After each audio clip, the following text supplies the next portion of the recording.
Hi hello అందరికీ ఈరోజు హనుమత్ జయంతి శుభాకాంక్షలు.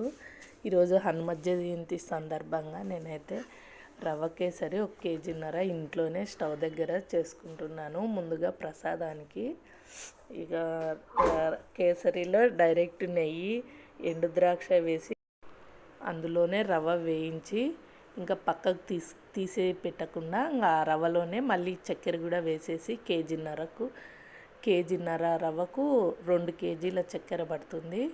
ఇక కేసరి చేసేసుకొని దేవుడికి ప్రసాదం నైవేద్యం పెట్టేసుకొని మేము గుడికి అయితే వెళ్ళేసి వచ్చాము. ఇక అక్కడ క్లౌడ్ ఎక్కువ ఉంది గుడి దగ్గర. ఇంటికి వచ్చి వాళ్ళు థమ్సప్లో నిమ్మరసం క్యూబ్స్ అయితే వేసుకొని తాగారు. చాలా బాగుందని మా గాయత్రి చెప్తుంది. ఇంకా వైట్ రైస్ చేసుకున్నాను. ఇంకా వంకాయ కూరలోకి ధనియాల పొడి, అల్లం వెల్లుల్లి పేస్టు, ఇంకొకటి కొబ్బరి పొడి అన్నీ రెడీ చేసుకున్నాను. ఇక మా ఇంటి బయట అయితే కలర్ రైస్కి అయితే చేసుకుంటున్నాను.